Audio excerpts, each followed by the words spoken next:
Ya, kalau sudah menerima semuanya, sekarang silakan tulis kesepakatan yang kalian usulkan untuk kegiatan layanan kita dari nilai-nilai kebajikan yang sudah kalian ketahui. Silakan untuk ditulis. Ibu kasih waktu 2 menit. Ibu. Kalau sudah, nanti kalian ada kesempatan untuk nempel di depan ya. Oke, yang sudah mana? Tunjuk jari. Oke, 5 siswa dulu. 1, 2, 3, 4 sebelah sana dulu. Maju. Ya. Ya, ditempel ke sini. Ya, sedikit.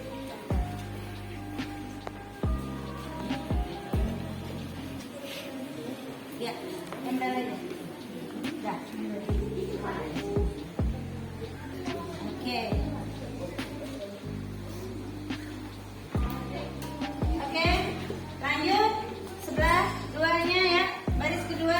Silakan maju untuk ditempel. Oke, ya.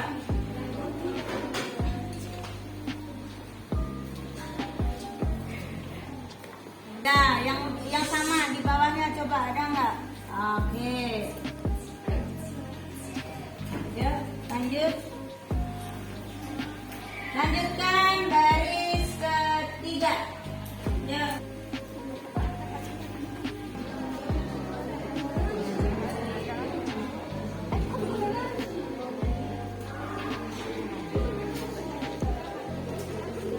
Ya, baris kelima, lanjut.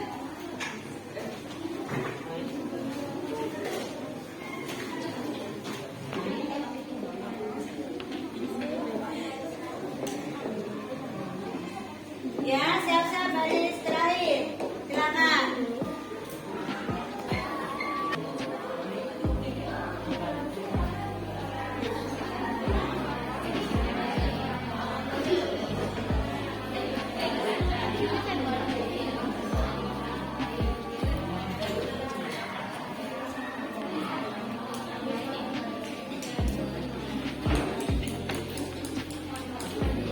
Sudah semuanya? Ini kita akan membacakan yang ada ya. Oke, usulan dari anak-anak semuanya dan nilai tanggung jawab, mandiri, toleransi, disiplin, menghargai, menghormati, oke, mandiri, oke, ya. Berarti akan ibu kelompok-kelompokkan dulu ya. Ya, yang akan kita sepakati bersama. Oke ya, ada 4 kesepakatan ternyata. Ada nilai tanggung jawab, mandiri, toleransi, kemudian disiplin. Di dalam toleransi ini ada juga menghargai dan menghormati. Oke ya. Dari kesepakatan ini akan kita yakinkan. Apakah kalian nanti yakin untuk menjalankan kesepakatan bersama? Yakin. Oke. Bentuk keyakinannya bagaimana? Ya, menjalankan tanpa adanya kesepakatan dari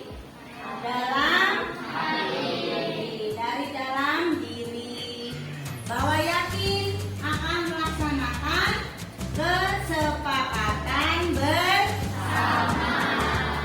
Konsekuensinya kalau melanggar kesepakatan ada tidak? Ada. Ya, nanti akan kita bahas untuk konsekuensi ketika kita melanggar kesepakatan. Ya. Terima kasih untuk pembuatan kesepakatan hari ini. Konsekuensinya untuk kesepakatan nanti akan kita buat secara berkelompok. Ketika melanggar disiplin, melanggar kesepakatan disiplin, apa saja? Nanti kita akan berkelompok. Yang bagian mandiri apa? Yang menjawab apa ya? Sesuai, berarti ada berapa kelompok? 4. Oke. Mari kita berkelompok terlebih dahulu. Oke, sudah selesai semuanya? Oke. Sekarang ketika ada pelanggaran dari kesepakatan sesuai dengan usul dari kalian. Silakan untuk dibacakan kelompok apa ini? Disiplin. Silakan dibacakan. Kesepakatannya adalah diadakan kesepakatan pada jam istirahat sesuai menit keterlambatan. Atribut tidak lengkap. Kesepakatannya adalah membeli di koperasi dan langsung dijahit. Izin atau sakit. Kesepakatannya adalah mengkonfirmasi kepada wali kelas dan harus menyerahkan surat dokter atau surat izin. Oke, jika melanggar kesepakatan disiplin, hal itu nanti akan kita tulis, nanti akan kita tempel di dinding kelas. Lanjut. Oke, untuk ini kelompok tanggung jawab. Jika terjadi pelanggaran kesepakatan tanggung jawab, bagaimana? Silakan untuk dibacakan. Baca. Kalau mengerjakan tugas,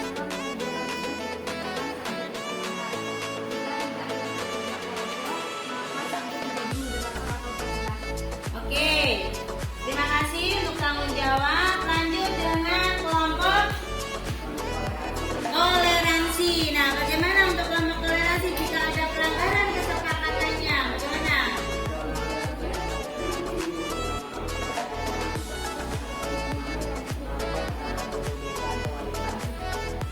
Oke, ya, terima kasih untuk semuanya. Oke, yang sini tadi tentang mandiri. Ya, silakan. Yang mandiri untuk dibacakan jika melanggar kesepakatan mandiri. Silakan. Jika mengerjakan tugas, maka resikonya akan mengerjakan tugas saat istirahat.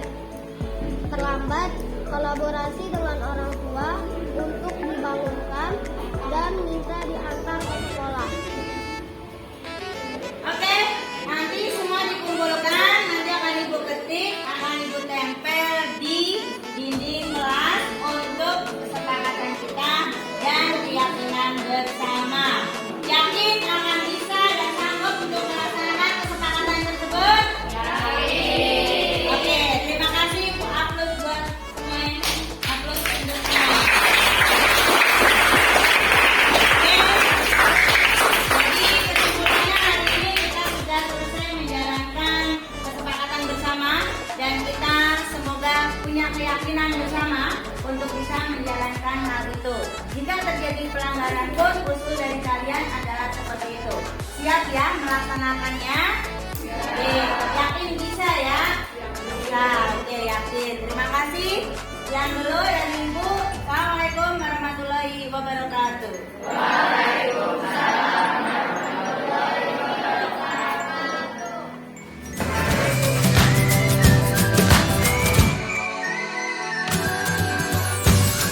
Ya, bismillahirrahmanirrahim. Assalamualaikum warahmatullahi wabarakatuh. Alhamdulillah, alhamdulillahirobbilalamin. Wassalatu wassalamu ala asyrofil anbiya'i wal mursalin wa ala alihi wa sahbihi ajmain. Amma ba'du. Alhamdulillah hari ini cuaca pada siang hari ini sangat mendukung untuk kita semua ada di sini. Terutama saya ucapkan terima kasih kepada Ibu Kepala Sekolah atas kehadirannya pada hari ini dan juga teman-teman guru sejawat SMP Negeri 23 Depok. Berkumpulnya kita di sini adalah untuk mengikuti pemimbasan teman sejawat modul pertama calon guru penggerak Kota Depok yang diikuti oleh Ibu Titik Sunarsi SPDMM yang hari ini akan memberikan ilmunya.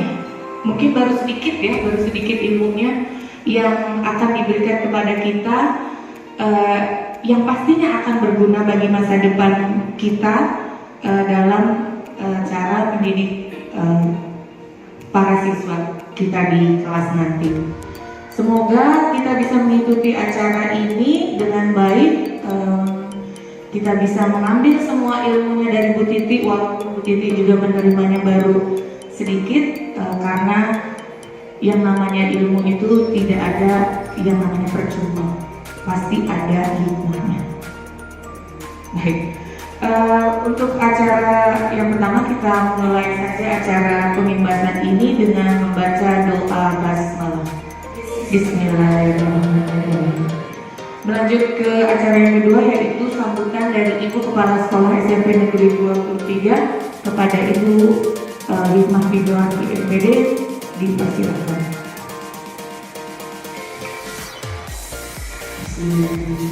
Assalamualaikum warahmatullahi wabarakatuh.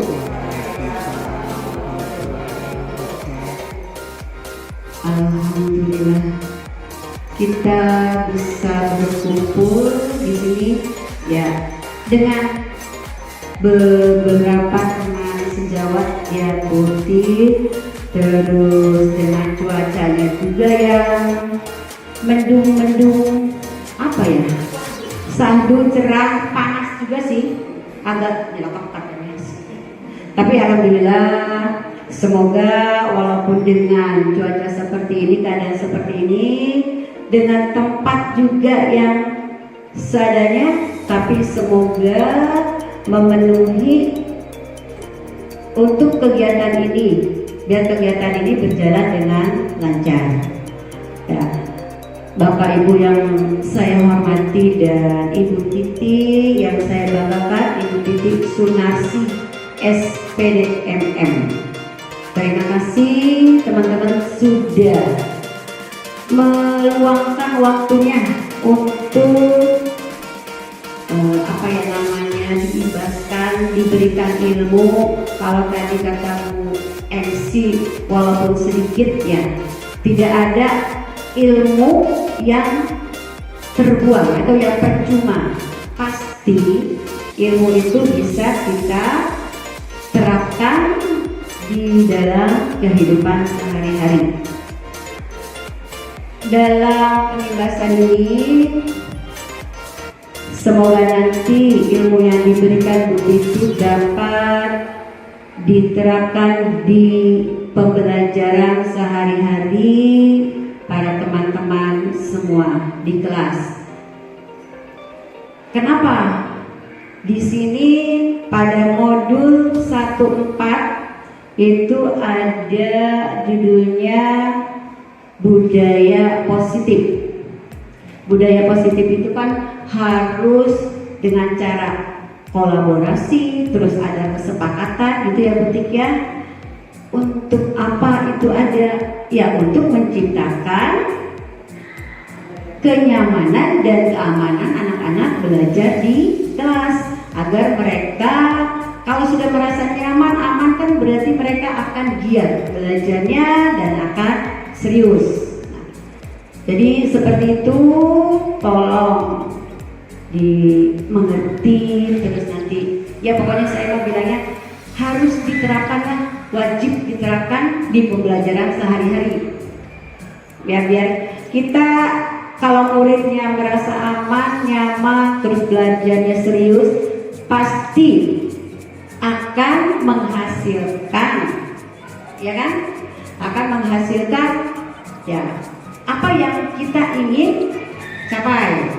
Ya, yang ingin dicapai dengan budaya positif ini sama dengan tujuan kita, membentuk pelajar ya, pelajar Pancasila.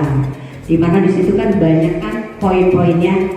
Semoga Bapak Ibu juga bisa mencontoh atau dapat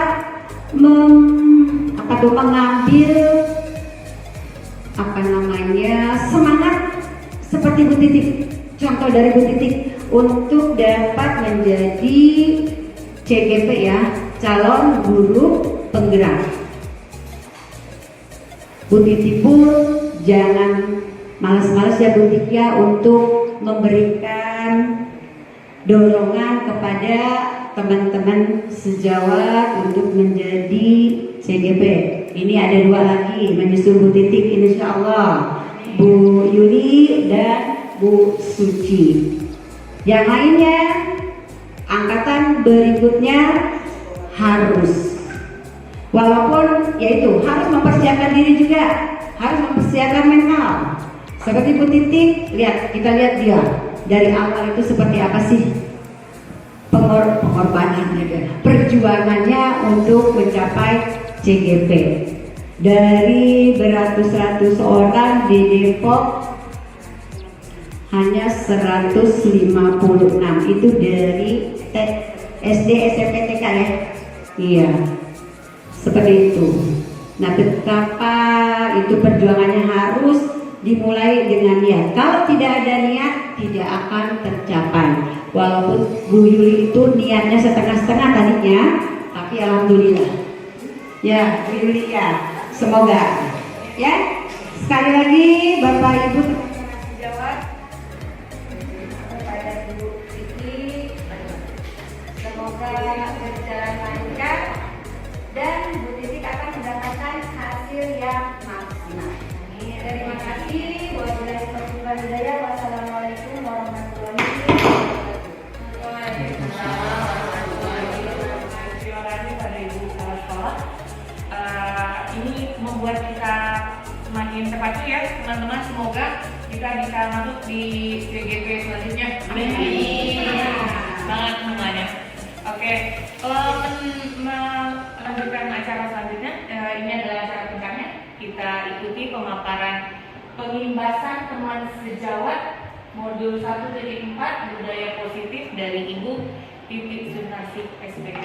Baik, terima kasih kepada Ibu Susi Kemaria selaku MC yang sudah memberikan waktu untuk saya, dan alhamdulillah pada kesempatan hari ini kita bisa berkumpul bersama dalam acara pengimbasan teman sejawat. Terima kasih kepada Ibu Kepala Sekolah yang sudah menyediakan fasilitas dan segala macam untuk kita pada pertemuan hari ini, dan juga rekan-rekan seluruhnya yang menyempatkan dan meluangkan waktu kita berbagi ilmu bersama. Untuk pengimbasan teman sejawat sekarang ini yang akan saya sampaikan pada modul 1.4 nanti, sebelumnya saya akan mengupas juga ilmu dari modul 1, karena modul 1 ini ada 4 buku. Modul yang pertama yaitu filosofi pemikiran Ki Hajar Dewantara. Kemudian modul 2 adalah nilai dan peran guru penggerak. Modul 3 adalah visi guru penggerak. Sedangkan modul 1.4 adalah budaya positif. Semua terangkum di dalam satu paket modul ya. Jadi nanti pada saat rekan-rekan mengikuti calon guru penggerak, itu dalam satu modul ada 4 buku. Nah, pada modul 1.1 tentang filosofi pemikiran Ki Hajar Dewantara ini berkaitan dengan kita selaku pendidikan ya, di dalam dunia pendidikan kita selaku pendidik. Dan luar biasa kita sudah mengenal beliau, Bapak Ki Hajar Dewantara adalah Bapak pendidikan kita, di mana pemikiran Ki Hajar Dewantara ini tentang pendidikan adalah menuntun segala kodrat, baik kodrat alam maupun kodrat zaman, untuk mencapai keselamatan dan kebahagiaan setinggi-tingginya. Jadi ketika kita dapat menuntun anak-anak sesuai dengan kodrat alam dan zaman, insya Allah kita semua akan mendapatkan keselamatan. Kemudian pendidikan berpihak kepada murid. Maksudnya di sini nanti ada kata-kata berhamba kepada murid. Itu bukan berarti kita menyembah, bukan, tetapi berpusat kepada murid. Kebutuhan murid itu apa? Kita gali kebutuhannya apa, kita berikan pembelajaran sesuai dengan kebutuhan murid-murid kita. Kemudian kita ini ibarat seperti petani yang sedang mengolah sawah, di mana bibit-bibit itu adalah bermacam-macam aneka. Ada bibit padi, bibit jagung dan lain sebagainya, yang mana bibit padi tidak bisa sama dengan bibit jagung. Nah, bagaimana kita selaku pendidik untuk memberikan ilmu kepada anak-anak kita yang unik dan banyak karakternya. Kemudian pendidik sudah dikenal, guru katanya ya, guru kalau orang Jawa digugu dan ditiru. Ini adalah among yang mana kita selalu berpedoman teguh pada trilogi Ki Hajar Dewantara, ing ngarsa tulodo, ing madya manungkarsa tutwuri handayani. yang artinya paham bahwa kita ini selaku pendidik juga memberikan contoh, memberikan semangat dan juga memberikan dorongan kepada diri kita dan juga kepada anak-anak didik kita. Nah, kemudian untuk modul 1.2 itu berkait dengan peran dan nilai guru penggerak. Ini rekan-rekan semua sudah mengetahui semuanya bahwa nilai guru penggerak sebenarnya sudah kita lakukan. Mungkin kita push lagi, biar semangat lagi. Dimana saya singkat dengan BIMKOR. Ya, pada saat saya ada pendampingan individu, apa butik BIMKOR itu? B adalah berpihak kepada murid, I adalah inovatif, M adalah mandiri, O adalah kolaboratif, dan R adalah reflektif. Kita tahu bahwa berpihak kepada murid berarti kita mengetahui, menggali kebutuhan murid. Inovatif berarti kita selaku pendidik berinovasi sesuai dengan zamannya. Pembelajaran jangan monoton ceramah, ada tanya jawab, ada pakai aplikasi yang lainnya, bahkan TikTok pun boleh untuk pembelajaran. Ya, Canva boleh ya untuk membuat media pembelajaran. Kemudian mandiri, yaitu berkait dengan diri kita untuk mengembangkan diri. Kita akan sharing ilmu, ini juga mandiri. Kita mendapatkan ilmu juga mandiri. Ikut webinar juga mandiri. Bukan karena disuruh, tapi dari diri kita sendiri.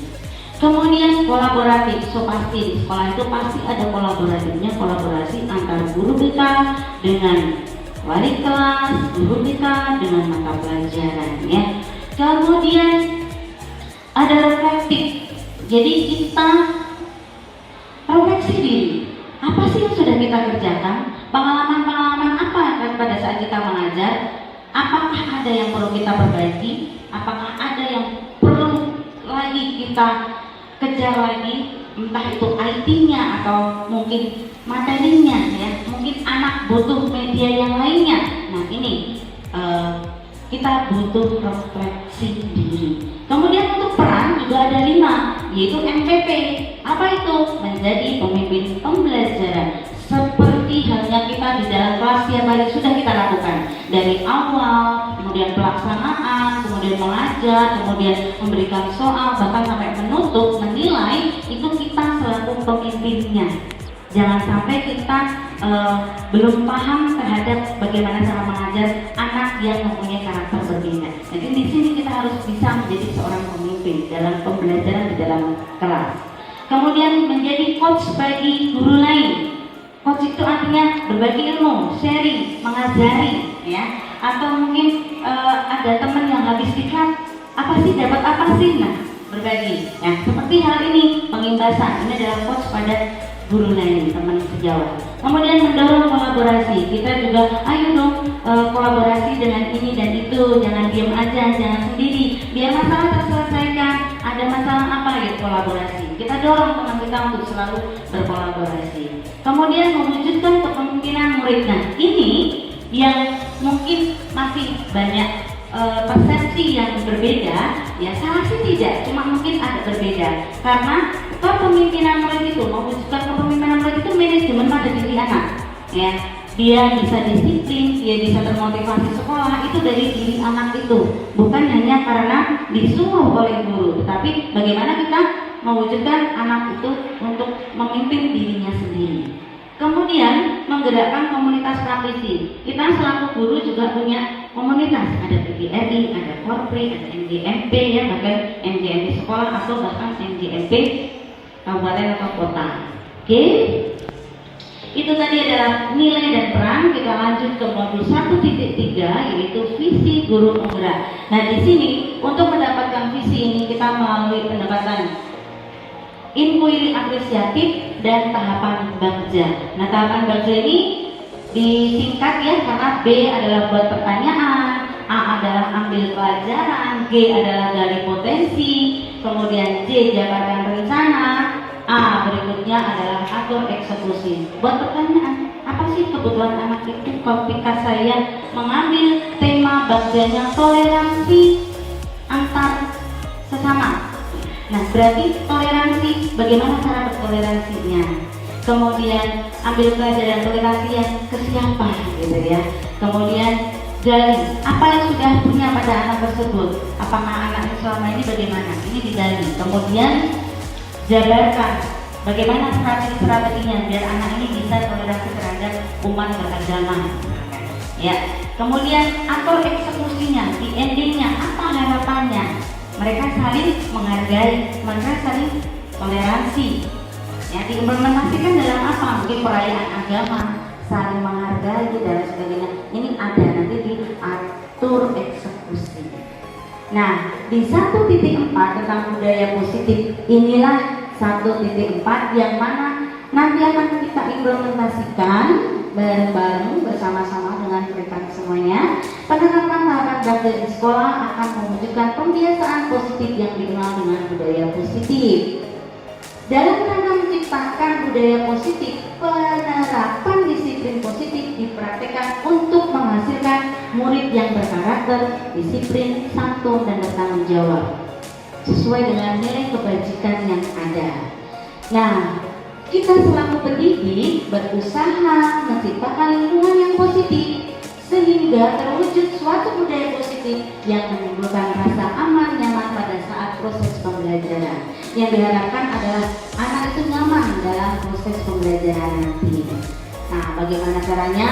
Mari kita tinjau dalam budaya positif, yaitu kita mengenal pemahaman terlebih dahulu. Baik, rekan-rekan, sebelum kita masuk ke pemahaman budaya positif, mari kita sedikit terlebih dahulu. Ketika saya bilang hijau berarti tepuk 1, biru berarti tepuk 2,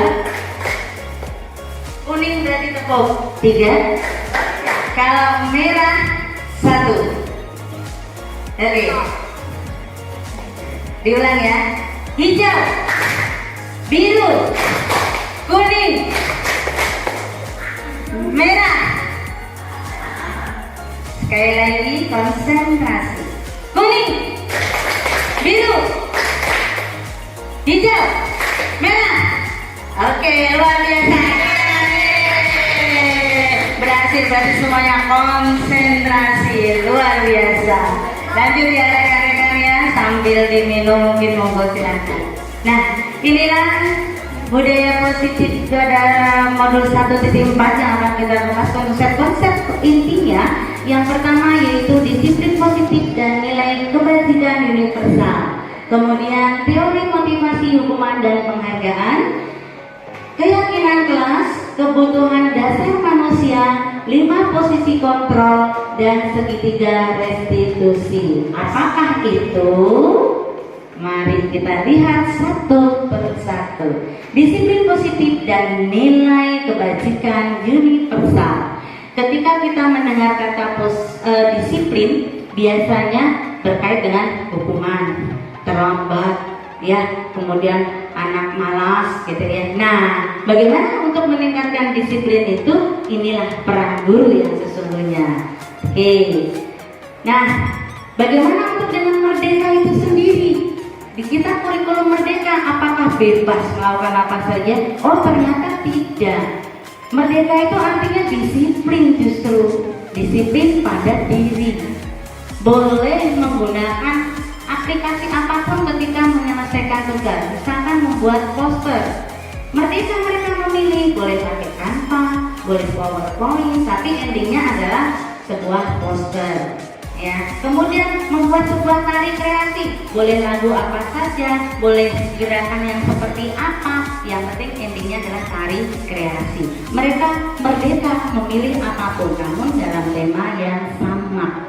Ya, disinilah merdeka, namun terkait dengan disiplin, bahwa disiplin ini hadir dari diri, intrinsik, bukan ekstrinsik, sehingga kita sebagai pendidik, tujuan kita adalah menciptakan anak yang memiliki disiplin diri sehingga mereka bisa berperilaku dengan mengacu pada nilai kebajikan dan memiliki motivasi intrinsik, bukan ekstrinsik. Ketika diri kita ini sudah siap, insya Allah semuanya bisa berjalan dengan lancar. Harapan kita kan seperti itu. Kemudian nih, nilai-nilai kebajikan. Dari tadi kita bicara tentang nilai kebajikan. Apa saja? Ternyata kita sudah tahu kok. Semuanya sudah kita jalanin, yaitu Salah satunya profil pelajar Pancasila. Ada 6 kategori. Di dalam sini semua ini ada di sini. Ya, terangkum di sini semuanya sebenarnya. Ya, nih di sikap murid ada toleransi, di sini juga ada ya. Ada rasa hormat, mandiri ada di sini. Kemudian 9 pilar karakter cinta Tuhan, nah ada beriman pada Tuhan. Semua terangkum ada di situ. Kemudian yang keempat yaitu petunjuk seumur hidup, keterampilan hidup. Ya, dapat dipercaya, lurus hati. Kita ini sebagai pendengar, ternyata ini keterampilan hidup kita, mau mendengarkan orang itu. Petunjuk hidup peduli sudah semuanya, insya Allah. Organisasi segala macam sudah. Ya. Kemudian ada juga 7. Ya, nih 7 untuk mensehatkan kita. Bagaimana? Nah, ada empatinya. Anak-anak sudah kok sering melakukan, ada yang meninggal dunia kita berempati, berkunjung dan segala macam. Sudah sebenarnya, cuma dialokasikan saja. Kemudian yang poin ke-6 yaitu proyek nilai kebajikan yang biasa ada di dalam lingkungan yang dikenal oleh anak-anak ini. Semuanya sudah terangkum di dalam profil pelajar Pancasila itu.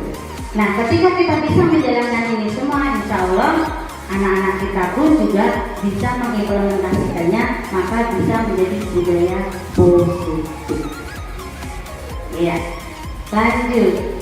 Bagaimana menciptakan budaya positif di kelas maupun di sekolah untuk supaya nyaman. Berarti perlu apa? Kerja sama, kolaborasi. Tidak bisa berdiri sendiri. Ada level-levelnya. Anak bermasalah dengan wali kelas dulu. Mungkin ada anak yang malas pada saat belajar bahasa Inggris karena dia nggak suka bahasa Inggris ya. Maka dengan guru mata pelajaran, kolaborasi dengan guru wali kelasnya, kemudian lanjut dengan guru BK gitu ya. Bagaimana untuk memotivasi anak tersebut supaya semangat belajar lagi. Nah, ini perlu kolaborasi sehingga ada trik-trik tersendiri.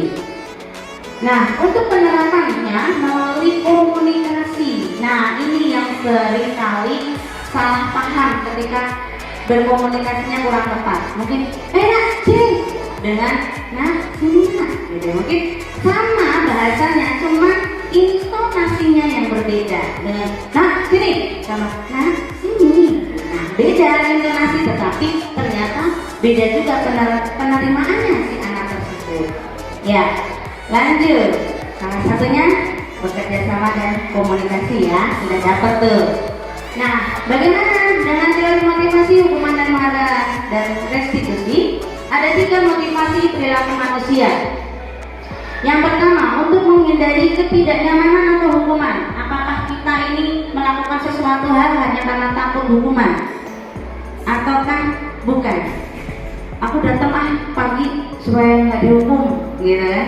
Supaya nggak dimarahin. Ada. Kemudian ada juga untuk mendapatkan imbalan. Dia dapat reward nih, dia dapat penghargaan. Aku mau duluan, gitu. Ada. Ataukah yang ketiga, menjadi orang yang mereka inginkan dan menghargai diri sendiri dengan nilai-nilai yang mereka percaya. Jadi ketika saya disiplin datang pagi itu karena saya percaya pada diri sendiri, bukan karena hukuman, bukan karena penghargaan. Itu dari diri kita dulu. Kalau kita oh iya ya, saya di kamar datang pagi, sadar diri, oke, jadi jalankan. Itu yakinkan dulu. Kita berikan contoh. Ingat sosok keluarga, berarti contoh dari diri kita. Baru kita, ayo nak, kalau kita nggak disiplin mau ayo, kan nggak bisa. Jadi, saya yakin semua guru pasti seperti itu. Kemudian hukuman dan penghargaan. Ternyata hukuman itu bersifat negatif, gagal. Setelah ada riset atau penelitian pun juga ternyata membuat anak dendam, membuat anak sakit hati, gitu ya. Tetapi pada saat pelajaran tertentu itu akan berbeda. Misalkan pada saat pelajaran IPA, apakah diperbolehkan ketika anak terlambat masuk dihukum dengan push up? Boleh nggak Bu? Tidak boleh ya. Alasannya Nggak sesuai dengan oh, Oke, terima kasih. Tepuk tangan untuk Ibu Rizka.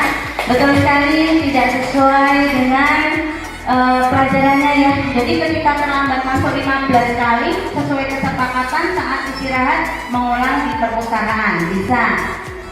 Kemudian bisa juga dikasih merangkum yang tadi ketinggalan pelajaran. Oke, hukumannya adalah sesuai dengan mata pelajarannya tersebut. Berarti itu bukan hukuman, tapi apa? Mengejar ketinggalannya. Nah, kalau pada saat pelajaran PJOK terlambat datang, apakah boleh dihukum lari, Bu?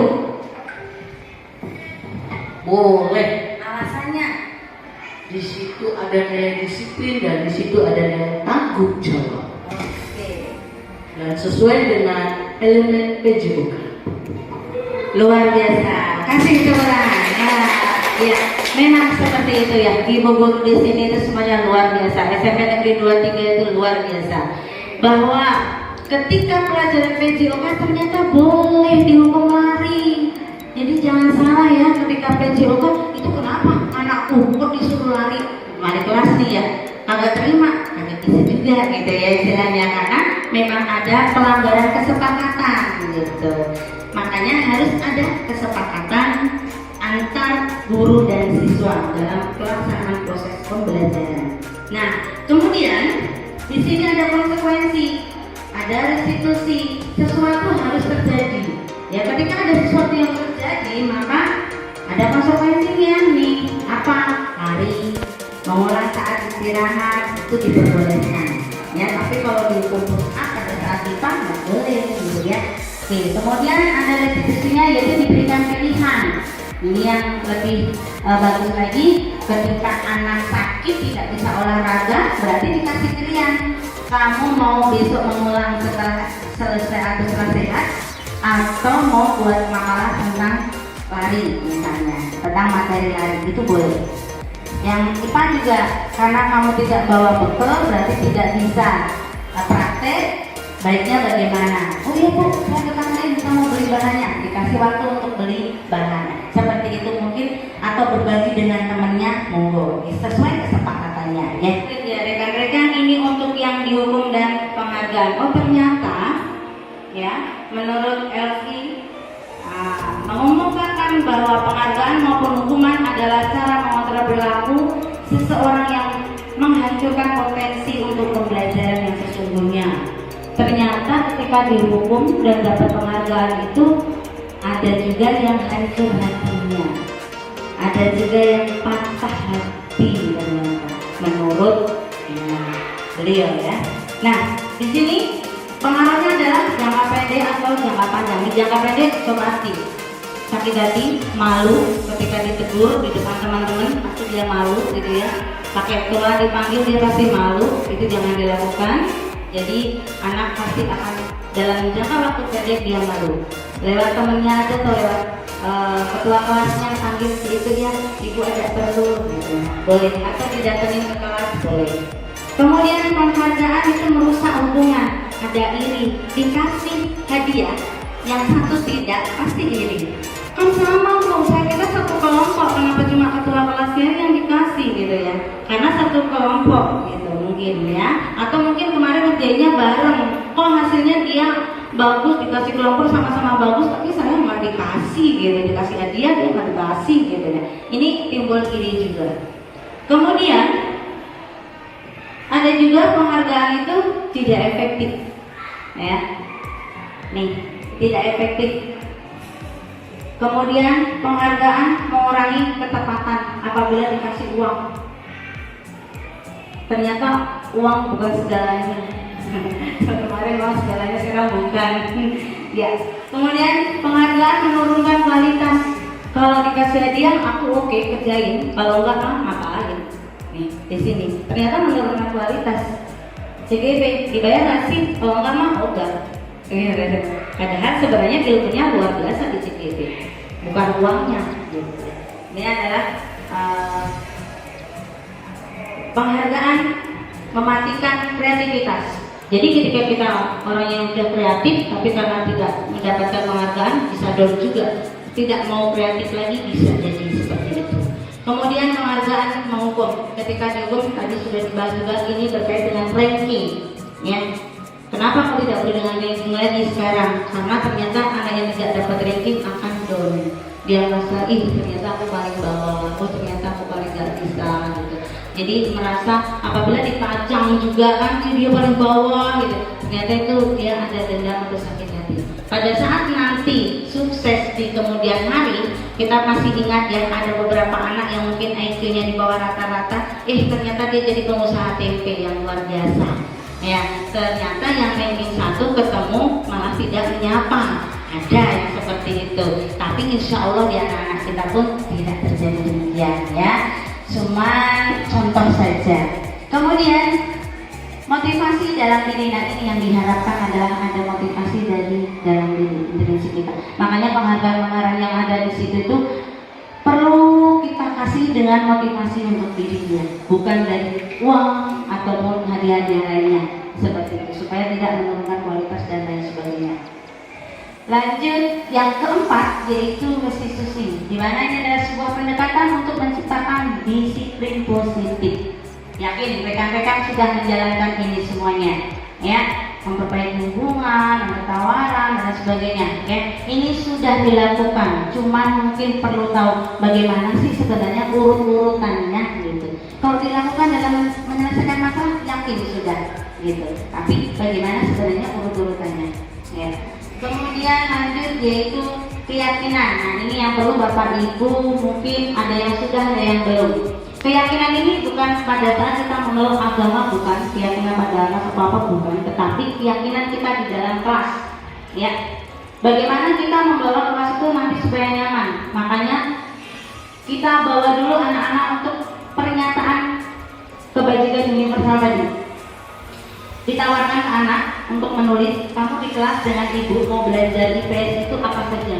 Disiplin bu, tanggung jawab bu, mandiri bu, kreatif misalnya. Suruh nulis, ya. Kemudian dipajang di depan, dilihat, oh ada 4 nih, gitu. Misalkan mandiri, disiplin, tanggung jawab. Kemudian kalau terjadi pelanggaran apa? Mereka kumpul berkelompok, nih bagian yang disiplin, bikin kesepakatannya. Ketika melanggar kesepakatan disiplin, apa yang akan kamu lakukan? Terlambat apa? Konsekuensinya. Ketika yang tidak mengerjakan tugas, apa konsekuensinya? Ini kesepakatan, setiap mata pelajaran boleh berbeda. Karena beda guru kalau di SMP, kalau di SD kan satu guru. Nah kalau di SMP beda mata, beda guru, boleh setiap guru berbeda. Kemudian setelah kesepakatan itu ada, maka diyakinkan, yakin nggak kita akan melakukan kesepakatan itu, ya? Oh, yakin, gitu ya? Yakin bisa, gitu. Nah, anak-anak kita tawarkan, yakinnya bagaimana? Tidak terpaksa, ya harus lanjut menjalankannya seperti itu, ya. Setelah yakin dijalankan. Nah, untuk prosedur-prosedurnya nanti akan ada penjabarannya, ya, bahwa seluruhnya boleh memberikan masukan, kemudian kita rangkum, kita ketik, kita pajang di dalam kelas. Anak-anak yakin menjalankan kesepakatan tersebut. Insya Allah kalau kesepakatan diyakini, semuanya akan berjalan dengan lancar dan tertib. Nah, di sini adalah contoh format, kemudian apa itu diterima dan dimiliki, ya. Ini adalah segitiga yang tampak dan tidak tampak. Nah, saya dengar kamu tidak mengerjakan PR, tadi ada teman kamu yang di sana katanya tidak mengerjakan PR. Kenapa? Apa alasannya? Itu hindari dulu, jangan langsung kamu ngerjain PR. Terus konsekuensinya apa? Mungkin anak kaget. Enggak, aku ngerjain. Makanya kita dari dulu, tanya dulu, siapa tahu salah informasi, ya. Oke, lanjut. Ini sudah kita lakukan. Nah, disinilah pentingnya memiliki keyakinan sekolah atau kelas sebagai fondasi dan arah tujuan sebuah sekolah atau kelas yang akan menjadi landasan dalam memecahkan konflik atau permasalahan di dalam sebuah kelas. Guru juga dapat menjalankan proses pembentukan dari peraturan beralih ke keyakinan kelas. Intinya dulu adalah peraturan atau tata tertib. Sekarang kesepakatan menjadi sebuah keyakinan. Peraturan itu adalah keyakinan. Makanya bernilainya positif. Membuat keyakinan itu bukan berkata-kata negatif, tapi positif, ya gitu. Lanjut. Ini adalah 5 kebutuhan dasar manusia, ya, dan dunia berkualitas. Ada 5 kebutuhan dasar manusia itu. Yang pertama yaitu kebutuhan bertahan hidup, kasih sayang dan rasa diterima, penguasaan kebutuhan pengakuan dan kemampuan, kebebasan dan kesenangan. Maksudnya ketika di dalam kelas itu adalah seperti ini, teman. Kebutuhan bertahan hidup, dia itu sudah sarapan atau belum? Kok ngantuk? Kok selalu ngeluh sakit? Makan belum sih? Kok tidur di UKS? Kenapa? Kita tanya ini, karena seringkali ada anak di UKS saya tanya ternyata belum makan atau mungkin bawa bekal gitu ya. Nah ini untuk kebutuhan. Kemudian yang kedua yaitu kasih sayang. Diterima nggak sih aku tuh di kelas itu? Kalau ada anak yang merasa tersisih, kita rangkul. Kita ada apa? Kita dari kenapa? Kasih sayang, ya. Diberikan sentuhan, diberikan kasih sayang. Kemudian pemanfaat penghargaan. Ada sedikit ketika anak itu datang atau kita dalam pembelajaran, nah kamu kan anak yang pintar matematika ya? Oke, berarti kalau pintar matematika sekarang belajar bahasa Inggris ya, seperti itu. Atau, oh kamu yang juara nanti kemarin ya? Wah hebat, selamat ya, sekarang kita belajar matematika dulu. Misalnya dia tidak suka matematika, tapi kita kirim supaya dibanggakan dulu anak itu, tapi diajak untuk belajar kita gitu. Jadi dibanggakan bahwa dia punya kemampuan apa, karena kadang anak yang bisa seni dunia akademiknya kurang, atau yang olahraga akademiknya kurang. Banggain dulu biar dia semangat. Guru ini kasih penghargaan sama aku nih, aku jadi semangat belajar IPA gitu ya. Aku jadi semangat belajar seni gitu. Iya, kemudian yang keempat yaitu tentang kebebasan. Seperti halnya tadi, dia bebas memilih pakai aplikasi apa, menggunakan materi yang bagaimana. Matematika, jangan hanya satu rumus, dia pakai rumus yang lain pun boleh. Yang penting prosesnya ada sampai menemukan hasil, ya. Boleh pakai rumus apapun. Bu, saya pakai buku Yudhistira begini, bu saya pakai Erlangga begini, ya boleh, bebas. Dia mau pakai buku apa aja, silakan. Yang penting memang materinya adalah sama seperti itu. Atau mungkin bu saya googling loh bu, tapi hasilnya sama, cuma kok caranya seperti ini ya bu, dan saya ngerti banget ini di tutorial itu ada, boleh sekarang kebebasan mereka untuk belajar. Kemudian kesenangan, nah ini terkait dengan belajar tersebut, senang nggak? Pakai apa? Oh ternyata dia anak yang audio, nggak mau baca, makanya kita menyediakan yang berbentuk audio. Atau mungkin anaknya itu memang senangnya baca, kalau ada orang ngomong dia gini, tapi ternyata ketika ada bacaannya dia langsung bisa, karena anak itu gaya belajarnya kan macam-macam ya, ada yang dari audio, ada visual ya, nah seperti itu. Terus sekarang paham banget ini ya. Oke. Kemudian iya, ketika tadi limanya ya sudah kita kuasai, sudah kita jalankan 5 dasar tersebut, insya Allah dalam dunia kita pasti akan berkualitas, karena guru dapat berperan dalam upaya menciptakan lingkungan belajar dan pemenuhan kebutuhan anak yang beragam. Semua terpenuhi, pembelajaran menyenangkan, insya Allah berkualitas. Seperti itu. Harapannya adalah seperti itu. Nah, bagaimana dengan posisi kontrol? Kita akan cek posisi kontrol kita.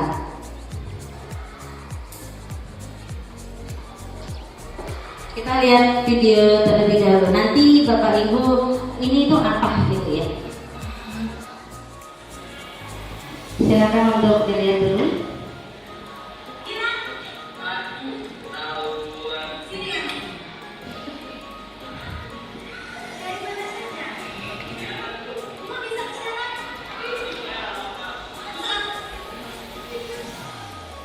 Ya, itu posisi apa itu? Kalau seperti itu, sebagai apa? Nanti kita lihat satu persatu ya.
Iya, itu ada 3 video ya yang terlihat. Nah sekarang kita akan cek kita ini selama ini ternyata melakukan suatu praktek.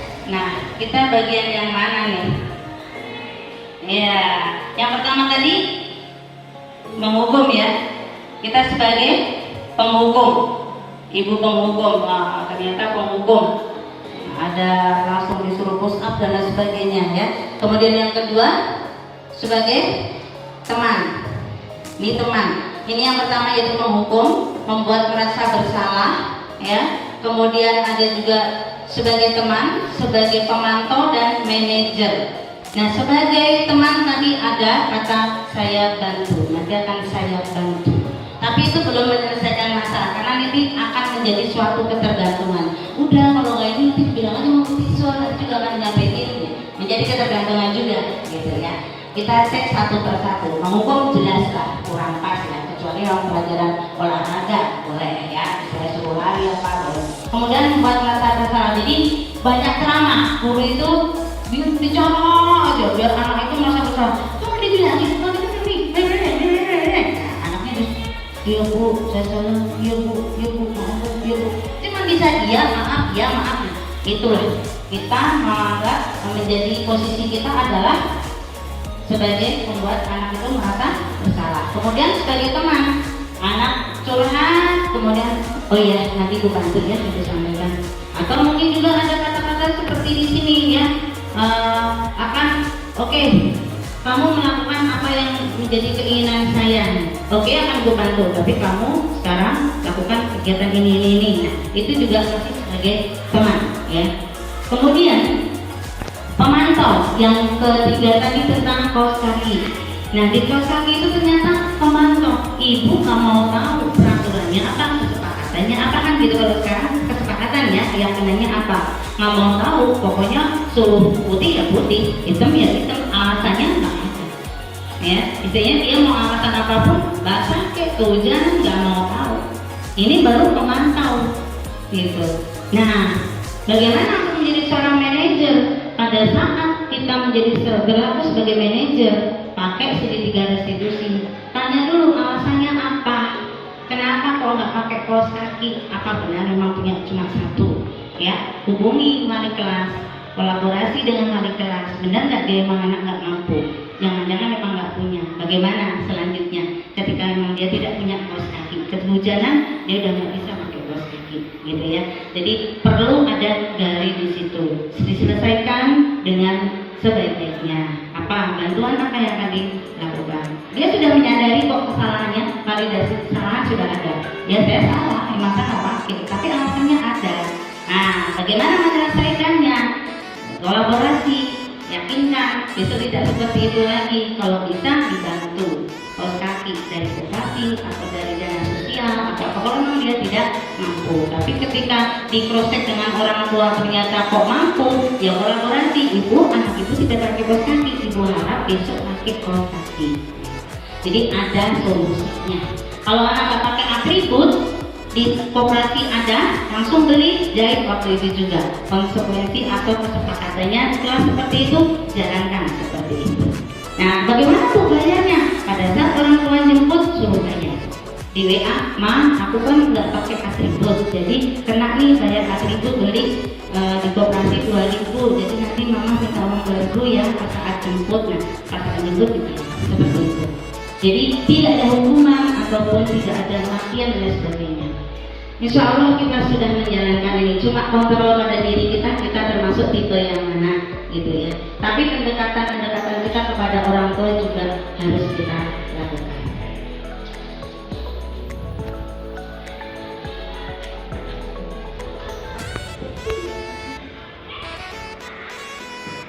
Bagaimana perasaan kita pada saat melihat 3 video tadi? Ya, diperankan oleh model ya, bukan yang sesungguhnya. Arya tidak yang seperti itu, Gilang tidak seperti itu. Iya, ini terkait dengan pengalaman dan penerapan konsep. Insya Allah kita tidak yang sebagai penghukum, bukan yang sebagai anak merasa bersalah gitu ya, tapi kita justru bisa berperan pada manajer. Kemudian dilanjutkan dengan segitiga restitusi. Yang dari tadi kita bagaimana sih seorang manajer yang pakai segitiga restitusi? Ternyata di sini ada menstabilkan identitas, ya, dengan kata-kata seperti setiap orang pasti pernah melakukan kesalahan. Jadi kita membuat refleksi pada anak dulu ya, biar anak tidak merasa bersalah banget. Setiap orang pasti pernah kok terlambat, tapi saya yakin kamu baru kali ini kan terlambat, pasti ada alasannya dong kenapa. Tapi kalau sudah berkali-kali, ayo kemarin terlambat, terus sekarang terlambat lagi, ada apa? Kita gali. Kemudian kita tanya apa alasannya secara efektif ya. Kemudian nanti ada nilai-nilai yang disepakati itu apa. Kalau melanggar kesepakatan harusnya bagaimana?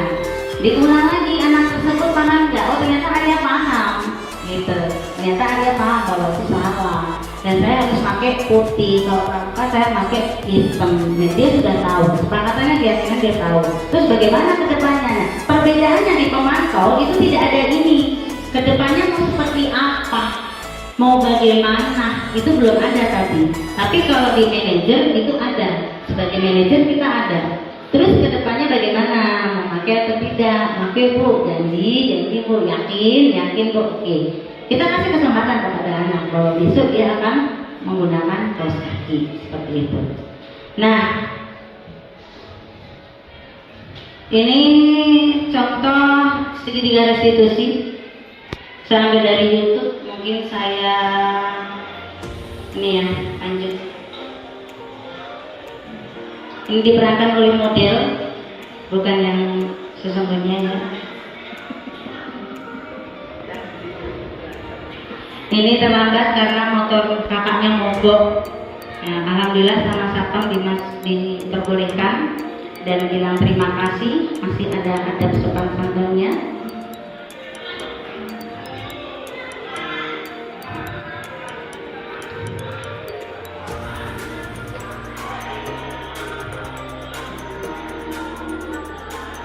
Iya.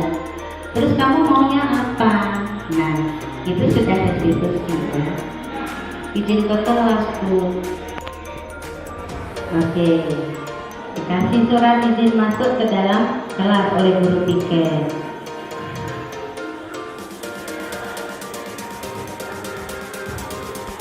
Nah, istirahat disuruh ke guru BK. Karena kalau di SMP seperti itu. Kalau di mata pelajaran mungkin sudah dapat ya.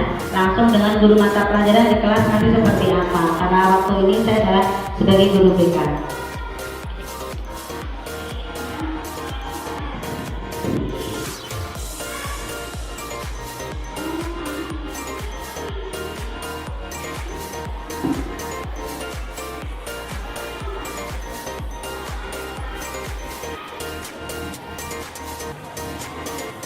Ini sedang menceritakan kalau motornya mogok karena masuk bengkel, jadi dia lari-lari.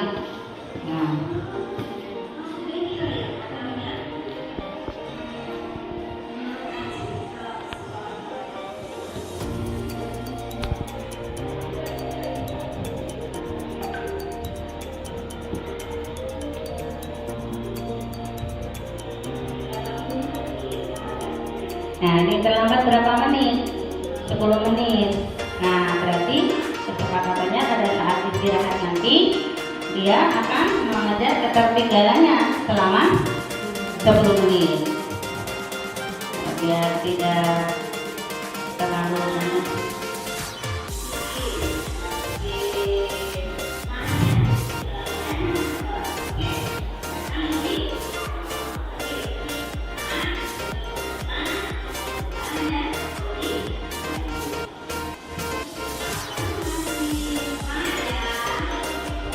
Ya, ini adalah segitiga restitusi yang contoh dari saya yang kemarin saat mengerjakan kegiatan di segitiga restitusi. Nanti kalau rekan-rekan menjadi CGP ini bakal ada tugasnya seperti itu ya. Kemudian hal yang sangat menarik Yang di luar dugaan sebenarnya kita sudah melakukan kegiatan-kegiatan tersebut, ya. Cuman mungkin kita belum tahu posisi kita di bagian mana, ya. Kemudian kesimpulannya yaitu, mari sama-sama kita simak. Berkolaborasi antar warga sekolah untuk mewujudkan karakter profil pelajar Pancasila di sekolah dan menjadi pembiasaan perilaku mengimplementasikan nilai kebajikan setiap harinya, baik di kelas maupun di sekolah, untuk menjadi budaya positif sehingga tercipta lingkungan pembelajaran yang aman dan nyaman. Insya Allah kalau nilai kebajikan dan cara pelayanan kita sesuai dengan kebutuhan anak, insya Allah pembiasaan sudah berperilaku terbiasa dengan nilai-nilai positif, budaya positif juga akan secara otomatis berjalan. Demikian implementasi ataupun pengimbasan saya oleh rekan-rekan. Ada kurang dan lebihnya saya mohon maaf. Sekian dulu. Assalamualaikum warahmatullahi wabarakatuh. Monggo silakan Ibu. Jika masih ada waktu kalau mau ada sesi tanya jawab. Baik, itu sangat super sekali penjelasan panjang lebar dari Ibu Titi. Boleh kali ya kalau kita kasih applause? Ya, banyak sekali ilmu yang tadi kita dapat. Ternyata ya teman-teman, di sini yang kita berikan itu sebenarnya sudah mencakup semuanya. Tapi mungkin kita aja belum tahu kali ya, seperti itu. Baik, lanjut ke acara selanjutnya itu tanya jawab. Boleh ada yang mau bertanya? Silakan. Oke, Bukan. Silakan.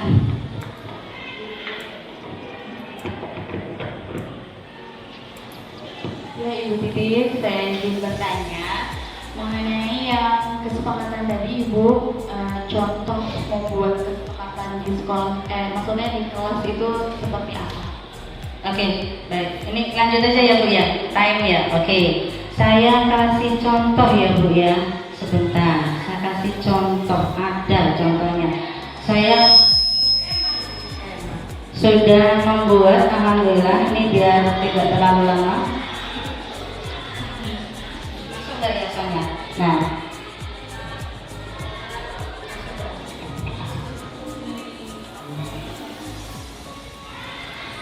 ya, ini saya minta tolong ke anak-anak untuk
membagikan kertas untuk ditulis nilai kebajikan kepada anak. Ini agak lama, saya lanjut ya.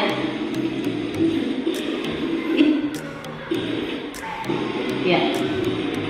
Ya, kalau sudah menerima semuanya, sekarang silakan tulis kesepakatan yang kalian usulkan untuk kegiatan layanan kita dari nilai-nilai kebajikan yang sudah kalian ketahui. Silakan untuk ditulis, Ibu kasih waktu 2 menit.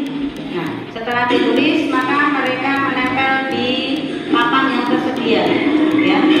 Mereka menempelkan, nih, ditempel. Setelah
dibuat kelompok ya nanti.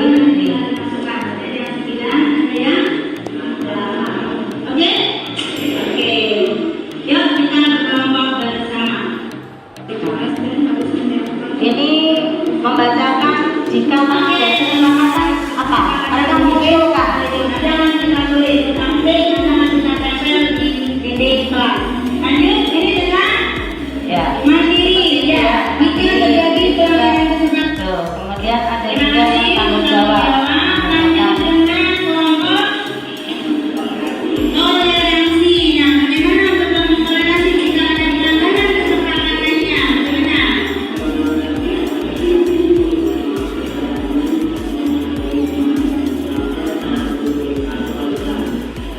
Oke, ya, terima kasih yang bersama. Yakin akan bisa dan sanggup untuk melaksanakan kesepakatan.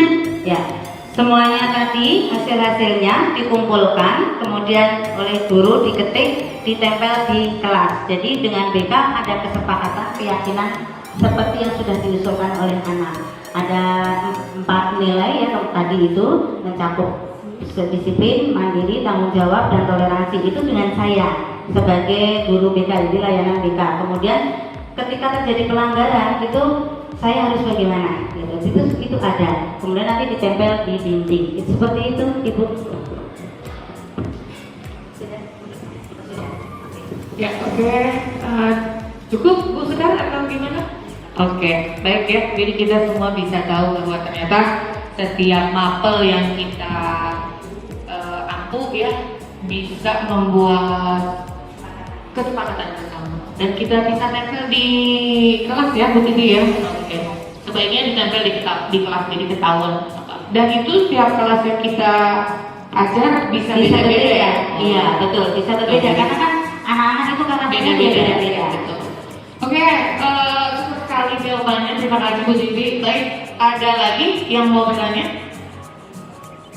Oke, ini udah sebenarnya masih mikir-mikir kali ya. Tapi kayaknya udah cukup ya Bu Titi atau gimana? Cukup aja. Baik.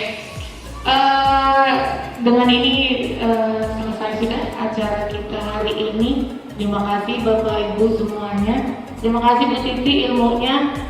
Semoga kami bisa kepanggil CGT selanjutnya. Amin. Amin. Semuanya di sini bisa menjadi calon-calon guru penggerak penerus Bu Titi. Amin. Ya baik. Terima kasih atas kehadiran Bapak Ibu semua. Saya tutup acara ini dengan membaca hamdalah. Alhamdulillah.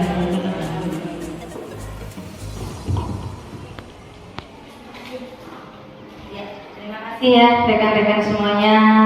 Terima kasih semuanya. Assalamualaikum warahmatullahi wabarakatuh.